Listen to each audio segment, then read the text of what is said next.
Hey guys, it's Mary and you're watching Style Sister TV. So check it out. Today we are talking about one of my favorite books that I've read in ages. I literally picked this book up from the library, started reading it, and could not put it down. It's called Motley Crue, The Dirt. It's their biography. I'm telling you, I was captivated. I mean, this book is all about total dysfunction, total mad drug use, total love for playing music, total drive for playing music because that's all they could think about doing, and then total rock star mayhem behind the scenes to make that goal and that dream happen. These guys are freaking lunatics is what they are, but they're pretty rad and I gotta respect them. I cannot believe how much drug use they put through their bodies. It's freaking crazy, I gotta say. There's just so many things I could easily read from this book. So let me put my studious readers on. They had this Motley Crue house that they basically all sort of lived in for the first little bit.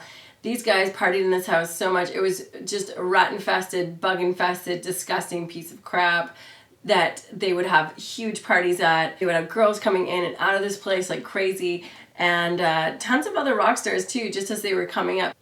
Girls would arrive in shifts. One would be climbing out the window while another was coming in the door. Me and Tommy had our window and Nikki had his. All we'd have to say is, somebody's here, you gotta go. This is to girls. And they go, although sometimes they only go as far as the room across the hall. So this is Nikki, who just had a love for rock and roll that never died.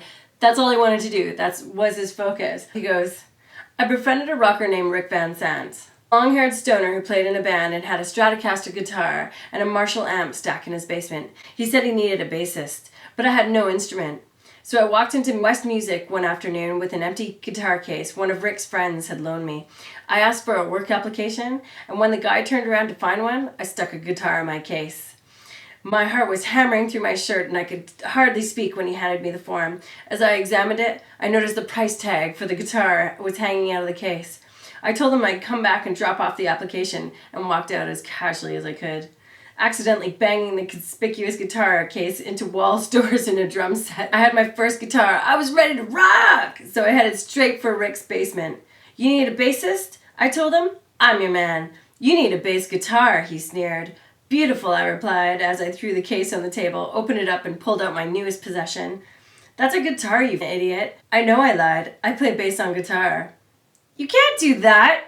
So I bid farewell to my first guitar and sold it, using the money to buy a shiny black Rickenbacker bass. This is the dedication that these guys had to rocking out, man. They had no money. They're always broke. They're always buying drugs or alcohol. And this is 1979, man. They just wanted as much shock value as possible. So yeah, they wore makeup. Yeah, they rocked out in their high heels, you know? This is after they get a little bit famous.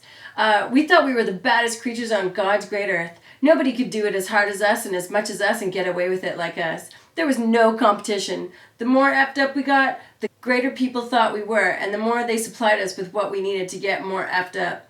Radio stations brought us groupies, management gave us drugs. Everyone we met made sure we were constantly effed and effed up. We thought we had elevated animal behavior to an art form, but then we met Ozzy. Now Ozzy is another life force altogether.